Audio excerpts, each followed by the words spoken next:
En otras palabras, se siente muy contento, muy complacido de contar en el día de hoy con la presencia del licenciado Nicolás Vargas. Nicolás Vargas estudió negocios en la Universidad de Princeton y en la Universidad de Pensilvania, en su famosa escuela de Wharton. Después, cuando regresó al país, fue ejecutivo por muchos años de la Casa Bermúdez y pasó a ser también un ejecutivo del Banco Popular Dominicano, fue vicepresidente del Banco Popular Dominicano. Escribió hace ya unos años una obra que se titula Al borde de la tormenta, Diario de Santiago en la Guerra de Abril. Guerra de Abril de 1965 en República Dominicana. Lo hemos invitado porque con él queremos hablar del libro, de esta memoria, una memoria muy vívida, muy intensa, de episodios que él vivió durante unas vacaciones de verano, cuando vino a República Dominicana, coincidiendo con un gran conflicto nacional, uno de los hechos históricos más extraordinarios de la historia dominicana, que todavía está muy presente en la conciencia, en la memoria de millones de dominicanos. Y lo digo por mí, porque en lo personal viví precisamente una experiencia parecida a la tuya, pero ya con otra edad, porque yo apenas tenía en el 65 9 años. Muchachito. Pero mi padre también se vio involucrado en esos ambientes, en esos eventos, y a nosotros como familia, con mi madre, con mi hermano Juárez, este episodio nos tomó en San Francisco de Macorís, en Cenoví, y lo vivimos intensamente cuando estalló la revuelta, la rebelión cívico-militar del 24 de abril de 1965.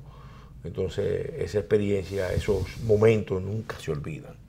Todo lo que uno vivió a partir de ahí durante meses están muy, muy arraigados en la conciencia personal, familiar, y sé que eso mismo, de diferentes maneras, lo vivieron millones de dominicanos. A ti te costó vivirlo desde Santiago.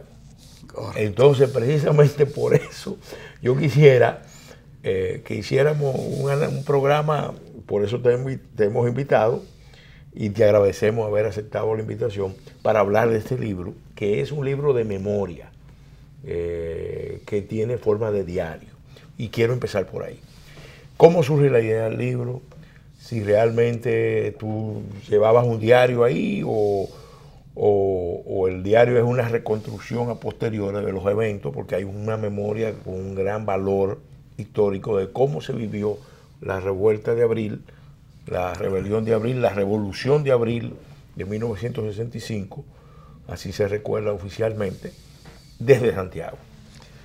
Pelegrín, te reitero las gracias por la invitación, porque hablando del libro, uno revive en parte los hechos de lo que uno escribió y de lo que uno vivió. Sí. O sea que te agradezco nuevamente la invitación. La pregunta de por qué el libro, obviamente es una pregunta que ha surgido con mucha frecuencia. Yo lo escribí siendo vicepresidente del Grupo Popular. Entonces me dicen, Nicolás, pero un banquero como tú, ¿y cómo que se inspira en escribir el libro? En parte está el dicho, ¿no? Aquel de que en la vida uno debe sembrar un árbol, tener un hijo y escribir un libro. Bueno, aquí está el libro. Árboles, yo he sembrado cientos de árboles en operativos que hace el Banco Popular en el Plan Sierra, por ejemplo. Y hijos, tengo 3 hijos y 8 nietos, o sea que cumplimos en eso. Pero tal como tú mencionas, indudablemente el hecho del impacto que me causó teniendo 20 años vivir esa experiencia desde Santiago fue de las cosas que me inspiró, y realmente desde entonces yo tomé notas, tomaba ciertas notas, y no diríamos un diario, pero sí notas que me sirvieron de base para escribir el libro.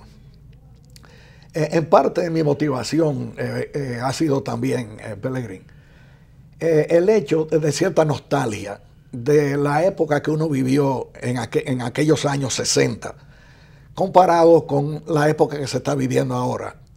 Y el estilo de vida, o sea, yo quería dejar un legado para mis hijos y futuras generaciones, de una época que ya desapareció. O sea, y cuando estamos hablando de época, me refiero a cosas tan sencillas como dar serenatas.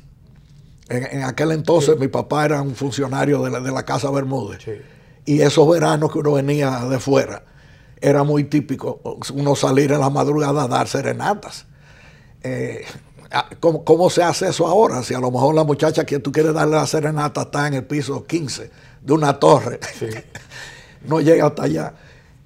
Cosas como el hecho de que en el río Yaque, que bordea la ciudad Corazón, en aquel entonces, para cruzar el río Yaque de una finca que tenía mi papá en la otra banda, para cruzar a la ciudad, una balsa. Había una balsa que cruzábamos, pero sí, también lo hacíamos a caballo, Pelegrín. Pero yo quiero que tú sepas que a mediados del río Yaque, caudaloso en aquel entonces, el caballo literalmente nadaba. Ahora se cruza el río Yaque y el agua le llega a uno a los tobillos. Entonces, o sea que no solamente el masacre se cruza a pie. Correcto. O sea que parte de mi motivación fue también dejar como un legado de lo que ocurrió ahí. Tú llegaste al país ya con el conflicto en curso. Correcto. Pero tiene una memoria, vamos a decir, personal, familiar, porque tu padre era un importante ejecutivo de la Casa Bermúdez, que era la empresa emblemática. Correcto. En ese momento, la empresa emblemática de Santiago. ¿Cómo en el libro tú recoges, hiciste indagatoria, recuento, una memoria consultada con los sectores empresariales? ¿Cómo vivieron los sectores empresariales de Santiago y la sociedad de Santiago el fenómeno de que se produjo esa división de las Fuerzas Armadas en un intento de reposición del gobierno del presidente Bosch? Es muy interesante tu pregunta, Pelegrín, porque indudablemente el punto de vista del libro que yo escribí está muy influenciado por el hecho de que mi papá era parte de ese grupo, que se llamó en aquel entonces el Grupo de Santiago, y compuesto por personas como don Víctor Espaillat, don Alejandro Grullón y Arturo Grullón, don Eduardo León y Fernando León. O sea, estamos hablando de un grupo de empresarios de Santiago que indudablemente su punto de vista que yo recibí a través de mi papá influyó mucho en mi punto de vista del relato de los acontecimientos. Por eso le puse al libro el nombre de Al borde de la tormenta, porque lo que vivíamos en ese entonces, ese verano del 1965, era la angustia de la amenaza de que la guerra civil en Santo Domingo podía desbordarse al resto del país. Ese grupo de Santiago, de gente prudente, pero gente con visión, que después formaron, bueno, estaba formada ya la Asociación de Desarrollo de Santiago, que fue en 1961, jugaron un papel estelar en los acontecimientos del 1965. Eso es poco conocido, por eso queremos que tú sí, en este programa explique cuando se produce la revuelta aquí, las posibilidades del éxito del movimiento de reposición del profesor Bosch iban a depender mucho de que se extendiera a todo el país con el apoyo de las Fuerzas Armadas, pero eso se frustra, y se frustra en Santiago. Correcto. Porque hubo un intento, tanto en Santiago como en San Francisco, de extender el movimiento, y en Santiago fracasa. Correcto. Eso es coyuntural, vital realmente para lo que sucedió en la República Dominicana. Sí. Los empresarios obviamente se juntaron y estaban en contacto en esos primeros días, o sea, sábado 24 de abril. El lunes, por ejemplo, estaban cerrados todos los negocios. Entonces, ese grupo se juntaba tratando de determinar realmente lo que estaba ocurriendo y cuál debía ser la actitud de los empresarios de Santiago que trazaban una pauta para Santiago y el resto del país. Sí. Yo recuerdo que mi papá, la Casa Bermúdez y el León Jiménez, sí, con los contactos que tenían en todo el país, sí, desde ese domingo y ese lunes, 25, 26, estaban recibiendo llamadas de empresarios de otras ciudades del Cibao y del país, preguntándole cuál iba a ser su actitud. Yo recuerdo que ya para el martes o el miércoles decidieron no. Lo que corresponde es tratar de llevar a Santiago a la normalidad y vamos a abrir mañana los negocios para ir restaurando la normalidad en Santiago. Eso fue uno de los primeros pasos que dieron ese grupo de empresarios de Santiago y trazó cierta pauta y tuvo cierto impacto en el resto del país. Con respecto a aspectos militares, sí, tú recuerdas, y yo entiendo que tu papá tuvo una participación, que hubo un grupo de constitucionalistas que para mí fue como el martes, estamos en el 95, 27, martes 27. Sí, sí, martes 27. Que fueron a Santiago, inclusive fueron creo que algunos tanques de guerra y eso. Ellos en una patana llevaron un tanque. Un tanque y iban muchos oficiales de la Fuerza Aérea porque el compromiso que había era que Fuerza Aérea y otras fuerzas pronunciaran la base de Santiago. Correcto. Y la fortaleza a favor de la reposición del profesor Bosch. Pero ya el ambiente que había no era a favor de la reposición. Sí, tú sabes que una de las cosas que yo averigüé con respecto a esos primeros días es que el cónsul norteamericano en Santiago se había reunido con los jefes militares de la Fortaleza San Luis y de la base aérea, sí, y le había dicho que la actitud y la posición del gobierno norteamericano era apoyar a Wessing y la fuerza y que la revolución, el estallido, iba a ser un fracaso. Fue lo que le comunicó, sí, a ellos y que contaran con su apoyo. Aparte de que este grupo de Santiago también tenía obviamente su contacto y buenas relaciones con esos jefes militares. Imagínate, estando mi papá y Popi Bermúdez en la Casa Bermúdez, sí, eso era de orden que había relaciones. Ellos entendían que a pesar de que habían turbas que iban a la fortaleza demandando que le entregaran armas, la actitud y la posición del empresariado de Santiago y el contacto que tenían con esa gente que eso no era la forma de actuar, y creo que eso influyó mucho en que realmente en esos primeros momentos no se extendiera la lucha a Santiago. En el libro, porque yo no quiero tampoco lucir como demasiado conservador, en el libro, que es una novela histórica, lo relatan dos hermanos, uno es Pablito y otro es Pedrito. Y realmente yo trato de que cada uno extienda un punto de vista diferente con respecto a lo que sucedió. Pablito era el más conservador. Y Pedrito era... ¿Y tú cuál era? Bueno, yo estoy en el medio. y por ejemplo, Pedrito es un... Digo, te voy a explicar que yo quise escribirlo como una novela histórica. Sí. Precisamente para tener la flexibilidad de cambiar sí, algo, los acontecimientos, sí, y las cosas que ocurrían. Pero Pedrito, por ejemplo, fue uno de los que en el libro criticó a Santiago, porque entendía que Santiago debió sumarse de inmediato al movimiento constitucionalista. Y él externaba siempre su crítica a su papá de que debían... sin embargo... hay hechos contundentes de los empresarios de Santiago, que yo no sé si me estoy adelantando un poco, pero ya que estamos en ese tema, resulta que en Santiago se había formado el Instituto Superior de Agricultura, que fue asesorado en un principio por Texas A&M University. En Texas A&M University la estaba dirigiendo el general, perdón. Pero vamos a hacer un alto, Okay. Nicolás, con Sí. tu permiso, porque tenemos un compromiso. Entonces, Perdón. en el próximo segmento vamos a continuar desarrollando ese tema Muy bien. de por qué en Santiago se produce esa reacción, vamos a decir, conservadora de no sumarse al movimiento y el papel que tenían esos vínculos institucionales con instituciones de Estados Unidos y con tu permiso. Bien.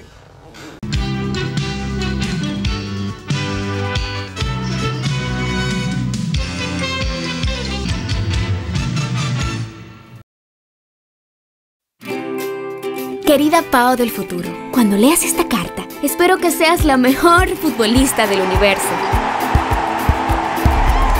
¿Ya pudiste averiguar la receta secreta de la batida que hace mami? Ojalá te siga gustando tanto como me gusta ahora. Toby debe de estar grande y fuerte. Siempre seremos compañeros de aventuras. Espero que nunca pares de jugar y aprender. Que nunca pares de crecer. Atentamente, Pao.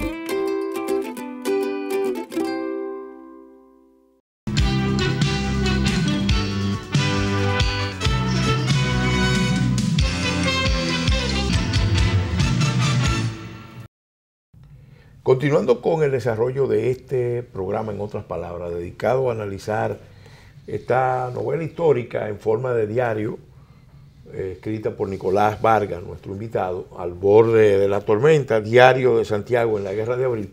En el segmento anterior, Nicolás estaba hablando de que un conjunto de factores influyeron para que Santiago no se sumara al movimiento constitucionalista. Ya habló, por ejemplo, de la advertencia que había dado el cónsul norteamericano en el sentido de que el movimiento en la capital estaba condenado al fracaso, que fue la posición que se adoptó aquí frente al grupo de oficiales constitucionalistas que buscaron una mediación, que eso precisamente es lo que radicaliza el movimiento en República Dominicana, a favor de la vuelta a la constitucionalidad sin elecciones, para tratar de reponer al profesor Bosch. Y entonces tú hablabas concretamente de un vínculo del Instituto Superior de Agricultura que recién se acababa de constituir con la Universidad de Texas A&M University, que es la universidad líder en esta materia, sí, de agricultura. Sí. Sí, sí. Tú sabes, Pelegrín, que antes de seguir con eso, para hacer este pequeño preámbulo, el papel de los empresarios en Santiago fue un papel de mediación, de moderación y de mediar en contactos que tenían, por ejemplo, don Antonio Guzmán, Salvador Jorge Blanco, líderes del PRD, íntimos y amigos y empresarios al fin. Hubo un contacto permanente y desde el principio el grupo de Santiago estuvo de manera activa tratando de que se llegara que se conciliaran los intereses. Y eso fue la posición de una manera activa y dinámica. O sea, entendían que no debía sumarse a una revuelta popular, pero sí mantener un dinamismo y una participación permanente en tratar de conciliar intereses y de que la lucha llegara a su fin lo más pronto posible. Me refería al hecho de que fue vital y contundente en que se buscara una solución al conflicto, de que llegó un momento en las negociaciones, y ya lamentablemente estaban las tropas norteamericanas en el país, y se estaba buscando la formación de un gobierno provisional. Eso te iba a preguntar. En un momento dado, ya cuando se produce la ocupación norteamericana y se ve que no hay posibilidad de extender el conflicto a otras partes del país, porque algo parecido se intentó en San Francisco Macorís. Hubo incluso un asalto militar a la fortaleza, y fracasó con un costo en vida. Pero ya se veía en todo el país que la posición norteamericana, la presencia de la tropa y la reacción conservadora de las fuerzas que temían al peligro comunista, determina ya una especie de escenario que obliga a una negociación. Y ahí se habla, hay dos figuras importantes de Santiago, que después fueron presidentes. Sí. Don Antonio Guzmán, correcto, y Salvador Jorge Blanco, que eran miembros del gobierno constitucionalista. Correcto. Sí, sí. Antonio Guzmán, la fórmula Guzmán. Fue secretario de Agricultura. Y Jorge Blanco creo que era procurador o era funcionario, era parte del gobierno. ¿Qué papel concreto se desplegó desde Santiago que conduce precisamente a la fórmula Guzmán, que correcto, es una fórmula que pone de lado al PRD, al PRD no, al esquema de sucesión constitucional, y se busca una fórmula que llevaba a un PRDista al poder. Correcto. ¿Y por qué fracasa la fórmula Guzmán? Sí, bueno. Pues eso es importante. Sí, no, la fórmula Guzmán fue lo que el grupo de Santiago entendía que era la fórmula más conveniente para el país. Conociendo a don Antonio, que don Antonio después de todo era un empresario y además de político, que entendía el grupo de Santiago que podía conciliar los diferentes intereses en el conflicto. Realmente, no sé por qué en el caso de don Antonio no prosperó la fórmula Guzmán, porque se entendía de que reunía todas las condiciones y yo tengo entendido de que fue los Estados Unidos en su posición que no lo aceptaron en principio. La versión que yo tengo es que a don Antonio le propusieron que él podía ser el presidente de la transición, de la conciliación, pero que tenía que asumir una serie de compromisos con relación a deportaciones de sectores políticos que estaban involucrados, y él parece que tenía cierta reticencia y resistencia a participar en ese esquema condicionado. Sí, ahí viene al caso lo que yo comencé a decir de las relaciones que tenía. ¿Qué pasa? Que en Santiago, con la presencia de profesores y eso de Texas A&M University, había un contacto directo del grupo de Santiago a través de la universidad con el general Roder, que era como el rector de Texas A&M y que a su vez era íntimo amigo del presidente de los Estados Unidos. Okay, sí.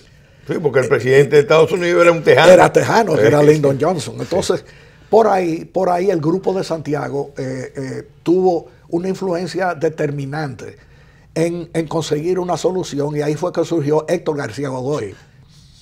Que lo sugirió el grupo de Santiago, fue que lo sugirió originalmente. Claro, porque recuérdate de un personaje, amigo nuestro, don Jimmy Pastoriza, Tomás Pastoriza, que fue un actor importante del grupo de Santiago. Correcto. Y con vínculos especiales históricos con Estados Unidos. Sí, no, por eso el nombre de ellos lo estaba reservando precisamente en este momento, porque fue don Jimmy quien lo propuso y fue de la persona que... Y gracias a Dios, pues, a través de esa intervención surgió una fórmula que al final llegó como una solución al conflicto que estamos y fue aceptada por todas las partes, porque Balaguer también aceptó que fuera Héctor García Godoy la fórmula de transición.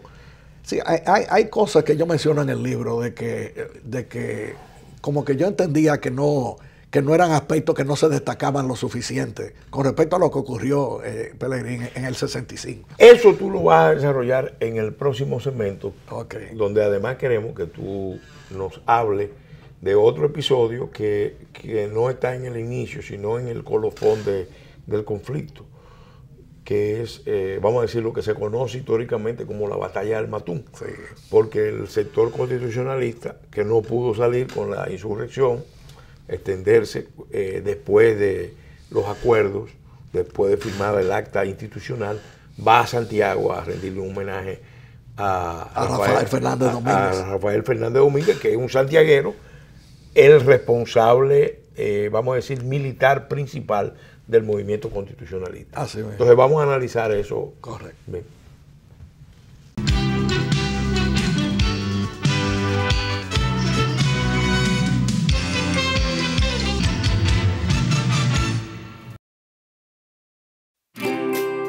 Querida Pao del futuro, cuando leas esta carta, espero que seas la mejor futbolista del universo.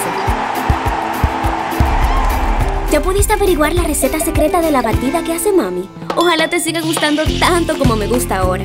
Toby debe de estar grande y fuerte. Siempre seremos compañeros de aventuras. Espero que nunca pares de jugar y aprender. Que nunca pares de crecer. Atentamente, Pao. Avance energético.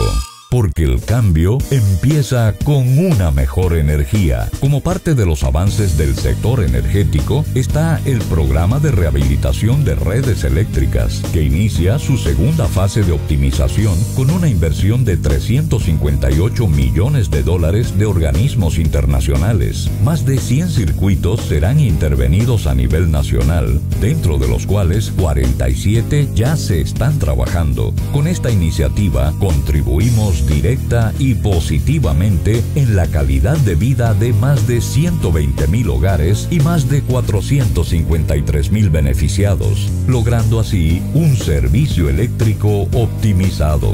CDEE, iluminando en el presente para el futuro del país.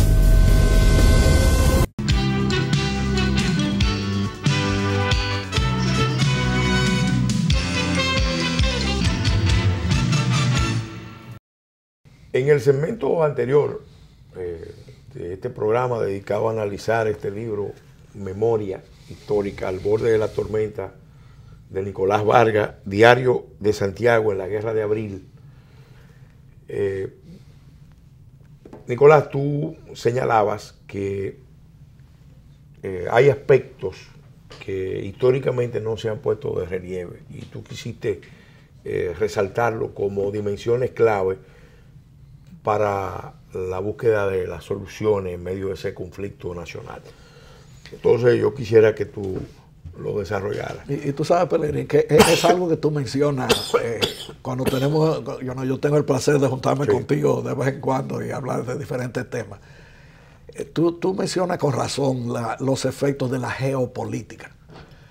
Y hay que entender de que en el 1965 el mundo estaba en una guerra fría, en la cual los Estados Unidos estaban con una gran sensibilidad con lo que había ya ocurrido en Cuba, claro, con Fidel Castro y el comunismo. Sí. Entonces, los acontecimientos del 65, como la invasión lamentable de tropas norteamericanas pisoteando nuestro terruño nuevamente, hay que verlo en el contexto de la actitud de los norteamericanos con respecto a esta guerra fría que estaba ocurriendo, y ese fue el hecho. El senador Fulbright, un senador liberal, que fue muy crítico de la intervención, destacaba que en realidad se trató de una acción punitiva, demostrativa, del gobierno norteamericano en Santo Domingo. Quería enviarle un mensaje a todo el continente de que Estados Unidos no iba a permitir otra Cuba. El mensaje que no pudo enviar con Playa Girón, correcto, con Bahía de Cochino, sí, lo envió después, años después, 4 años después, en Santo Domingo, con una intervención fulminante. Fulminante la sí, palabra. Sí, y eso es lo que quería destacar, sí, o sea, que uno tiene que ver lo que ocurrió con esa perspectiva. De que realmente nosotros éramos una ficha de ajedrez en un tablero geopolítico mundial de lo que estaba ocurriendo. Fíjate, este es un punto que yo también quiero aprovechar porque es una dimensión poco analizada. Poco analizada, sí mismo. Mi padre, que había participado en el primer intento de reposición de el profesor Bosch, el 30 de octubre, hubo un intento por parte de los hermanos Rodríguez y Chavarría, sí, los generales Rodríguez y Chavarría. Él era de los cuadros políticos que participó en esa acción en 1963. Y estaba en Santiago. En Santiago, ¿no? El intento se hizo en Santiago y fracasó. Y entonces, después de ese episodio, el el proceso fue derivando hacia un involucramiento de las Fuerzas Armadas con el triunvirato. Correcto. Ya se había producido la tragedia de Manacla, el fusilamiento del grupo guerrillero. También se había ido, vamos a decir, comprometiendo mucha gente con el triunvirato dentro de las Fuerzas Armadas. Y a principios del 65 se produjo una reunión definitoria del curso de acción, donde se discutieron las dos posiciones, y mi padre participó en eso. Él fue invitado por parte de un grupo de oficiales de las Fuerzas Armadas que querían que él estuviera presente para que valorara su posición, que mucha gente entendía que era una posición conectada con la posición del doctor Balaguer. Y él señaló ahí claramente que lo que se pudo haber hecho en el 63, reponer pura y simplemente al profesor Bosch, cuando todavía Kennedy estaba vivo, ya 2 años después no se podía hacer. Era muy difícil poderlo hacer tanto tiempo después, 18 meses después. Y él proponía de que se buscara una junta militar que diera la transición y que estuviera integrada por oficiales jóvenes, para que después llamaran a elecciones. Eso se desechó y se insistió en la fórmula de la vuelta a la constitucionalidad sin elecciones, que ahí es que viene la gran división de las Fuerzas Armadas, porque cuando estalla el conflicto del 65, el tema vuelve a plantearse y los militares no se pueden poner de acuerdo en cuanto a la fórmula. O la vuelta a la constitucionalidad sin elecciones, o la Junta Militar de Transición, que era, vamos a decirlo, mandatorio, y no se logró. Pero, Nicolás, tú... yo te pregunté... si tú me permites añadir algo a lo que tú dices. Tú sabes que, Pelegrín, eso que tú acabas de decir fue vital en el efecto a los acontecimientos, porque a mí me consta de que el Grupo de Santiago, a través de su contacto con el PRD, entendiendo que la insistencia del PRD de que la única fórmula era el retorno de Bosch, estaba creando una fisura y dentro del poder militar. Ella entendía que eso podía desembocarse en un conflicto, como de hecho ocurrió. Y ese Grupo de Santiago estaba tratando, como estuvo mediando Don Vinjo, de que se llegara a un acuerdo, y que yo entendía que la fórmula sería un gobierno de transición y no necesariamente con la vuelta a la constitucionalidad.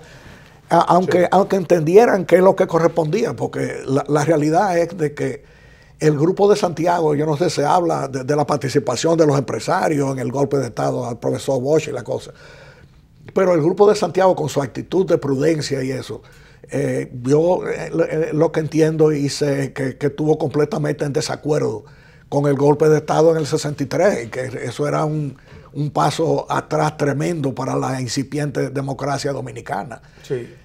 O sea que fue lamentable de que el grupo militar no pudiera ponerse de acuerdo, y eso fue lo que desembocó en el conflicto finalmente que ocurrió, ¿no?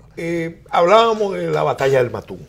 Háblanos de cómo tú recogiste en tu libro, Al borde de la tormenta, esos episodios que fueron sorpresivos, porque no se entendía que ya después de firmado el acta institucional, ya con una especie de distensión con la presencia militar de tropas norteamericanas aquí, se produjera un hecho como ese, que fue un hecho que conmovió Santiago y el país.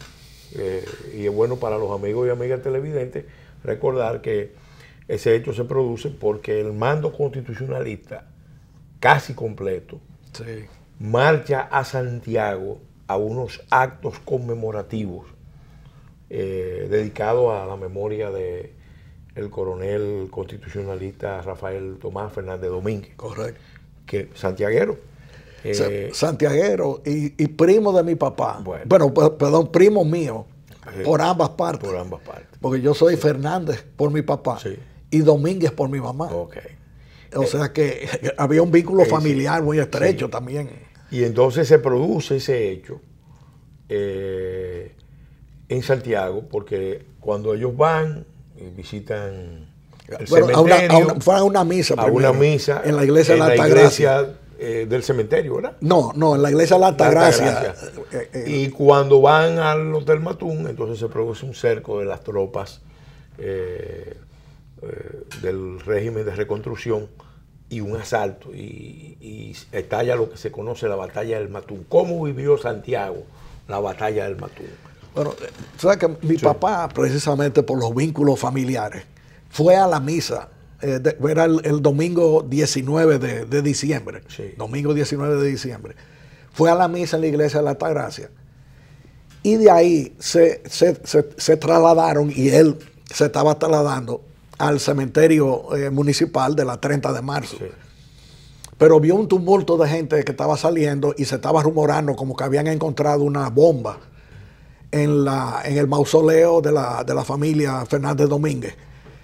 Y él, mi papá no entró.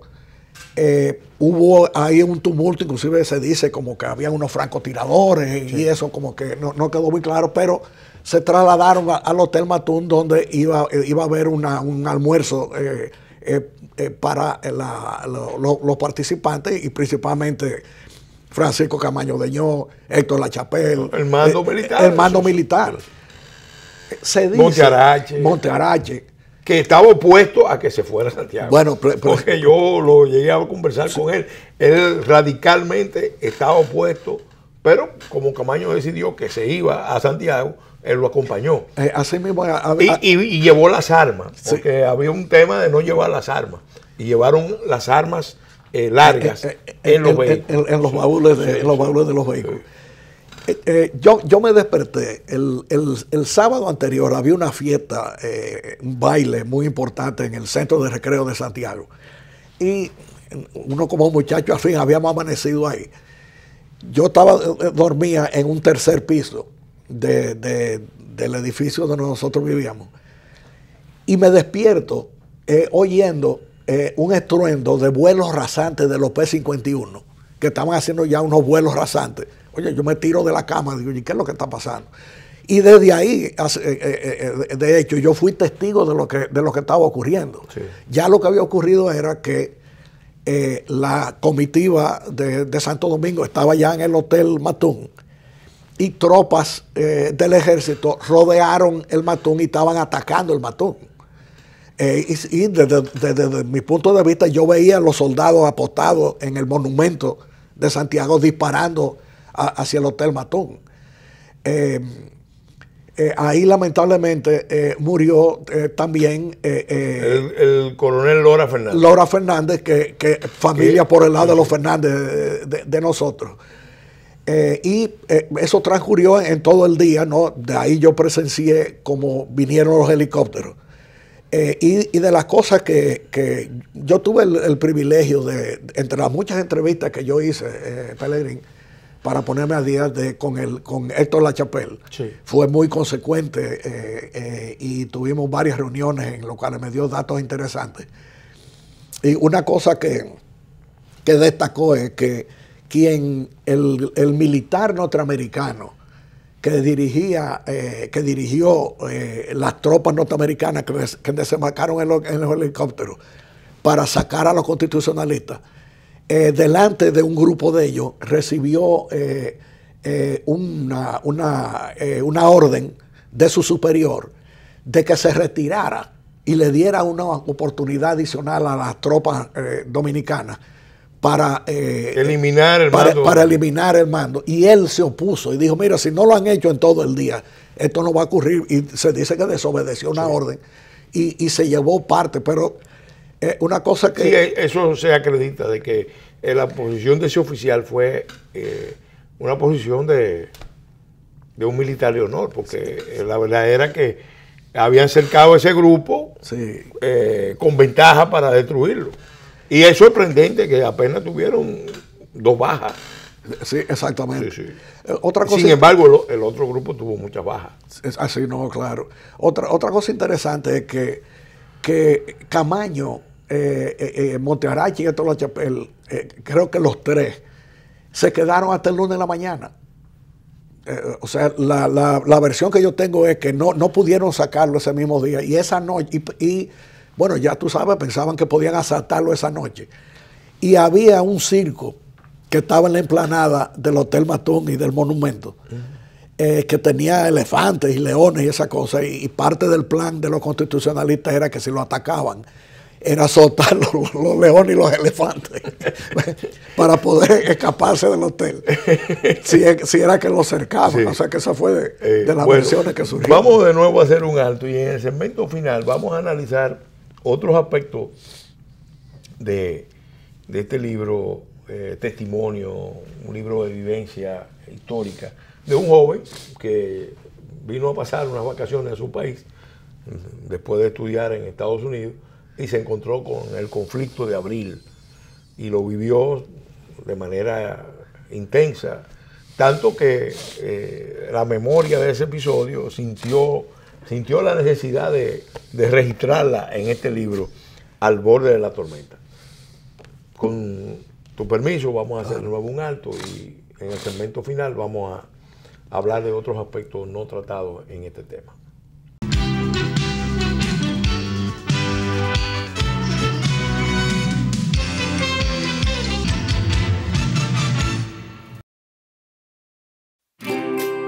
Querida Pao del futuro, cuando leas esta carta, espero que seas la mejor futbolista del universo. ¿Ya pudiste averiguar la receta secreta de la batida que hace mami? Ojalá te siga gustando tanto como me gusta ahora. Toby debe de estar grande y fuerte. Siempre seremos compañeros de aventuras. Espero que nunca pares de jugar y aprender. Que nunca pares de crecer. Atentamente, Pao.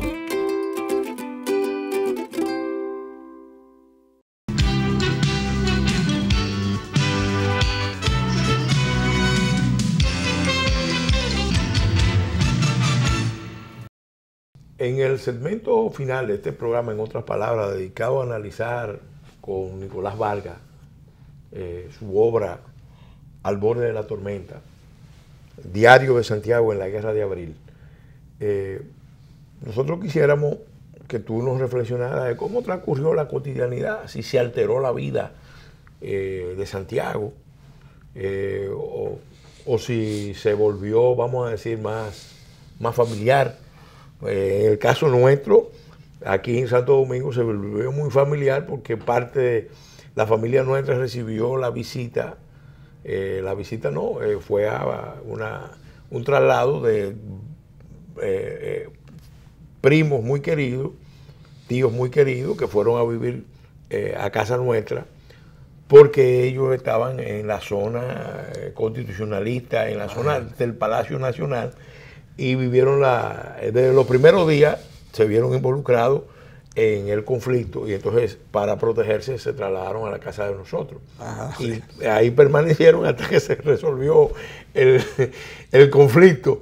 En Santiago, ¿cómo se vivió esa cotidianidad? Nosotros la vivimos de una manera, yo te digo, siendo muchacho, con 9 años, pero que era muy se alteró la vida, pero fue uno de los momentos, vamos a decir, más entretenidos, porque estaban todos los primos juntos y entonces vivíamos en el vecindario jugando. Eso fue porque no había clases tampoco. Sí. Y era pendiente de lo que estaba pasando, siendo muchacho, estoy hablando de 9 años. ¿Cómo se vivió allá? Y el desenlace del libro, que es también un episodio importante que yo quiero que tú... Tu palabra de entretenido, sí, se aplica mucho a lo que estaba ocurriendo en Santiago. Yo relato la realidad, viéndolo desde ahora, con ciertos remordimientos de conciencia. Sí. Porque, ¿qué pasó? Digo, nosotros éramos muchachos de 20 años que estábamos en las vacaciones de verano de nosotros. Por la situación de la capital, las principales orquestas del país se trasladaron principalmente a Santiago.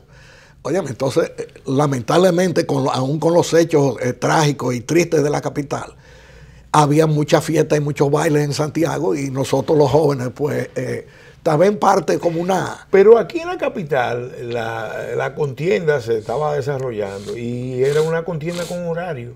Ajá, Sí, bueno. Había unos horarios donde se lanzaban los tiros, pero había unos horarios para descansar. O sea que es un poco... Sí, o sea que no fue el episodio aquel de la batalla de Santo Domingo a principios del siglo, donde murieron... o sea, es lo que más se parece. Pero aquella fue guerra total. Aquí había como ciertos límites al conflicto. Sí, o sea, los jóvenes llevamos una vida, yo diría que bastante normal, Pelegrín, pero siempre recibiendo la retroalimentación de mi papá de lo que estaba ocurriendo en la capital y en el resto del país. Yo me río porque muchas personas que leyeron el libro en principio, me llamaron para decirme, mira, Nicolás, te estamos llamando para felicitarte con tu libro y cosas. Y qué lamentable. Yo no sabía que un hermano tuyo había muerto en la contienda de abril. Y lo que pasa es que yo realmente quise darle un toque dramático y trágico al final. Sí. Como un reflejo de la tragedia de la guerra, Pelegrín. Y en el relato ficticio, resulta que Pedrito, el hermano de Pablito, tiene una novia, apellido Lora, yo digo que familia de Pique y Lora, que estaba en la zona constitucionalista, y él decide venir a compartir con su novia a la zona constitucionalista, y hubo un acontecimiento en que un jeep de la Fuerza Interamericana de norteamericano entró por error en la zona constitucionalista, hubo un intercambio de disparos. Ese es un episodio real. Que eso fue un episodio real. Pero yo pongo que en ese episodio lamentablemente muere Pedrito, el hermano de Pablito. Entonces, ya tú sabes, en Santiago un acontecimiento el entierro de una víctima de la guerra. Nosotros sí vivimos esa experiencia en los primeros días, porque en el vecindario algunas de las familias se sumaron al movimiento y vimos víctimas en la familia. O sea, por ejemplo, la familia Caminero, que vivía sobre la casa de nosotros vivíamos en una casa de 2 niveles, vivíamos en el primer nivel, y la familia Caminero vivía en el segundo nivel. Ahí vimos una experiencia de la muerte de un oficial que no había participado en el bando constitucionalista, sino que era oficial de policía cuando asaltaron la fortaleza. Bueno. Y entonces, cómo murió intentando cruzar el río. Y el impacto de la guerra ahí arriba en la familia. Después lo vimos de otras maneras, con los cateos que se hacían en la zona, porque era una zona muy politizada. Nosotros vivíamos precisamente cerca de la Universidad Autónoma de Santo Domingo, que ya estaba ocupada también, y vivimos la experiencia en un vecindario altamente politizado y también polarizado, porque había gente de un sector y de otro sector. Sí, claro. Y yo quise hacerlo como novela histórica, Pelegrín, porque mi satisfacción no era solamente poder decir que yo escribí un libro, sino yo traté de hacerlo ameno y que la gente se entusiasmara en leerlo. Y de hecho luce que tuve esa bendición de que fuera así. Fue una edición de como de 2.500 ejemplares que se tiraron. Se agotó. Y que sirva como ejemplo de cosas que debemos evitar. O sea, ahí quiero detenerte para hacerte una pregunta, porque tú hiciste una investigación y hablaste con muchos de los actores. Ya acaba de destacar el papel que jugó el Grupo de Santiago en la búsqueda de la solución política al conflicto. Correcto. Pero te formaste un juicio de lo que pasó.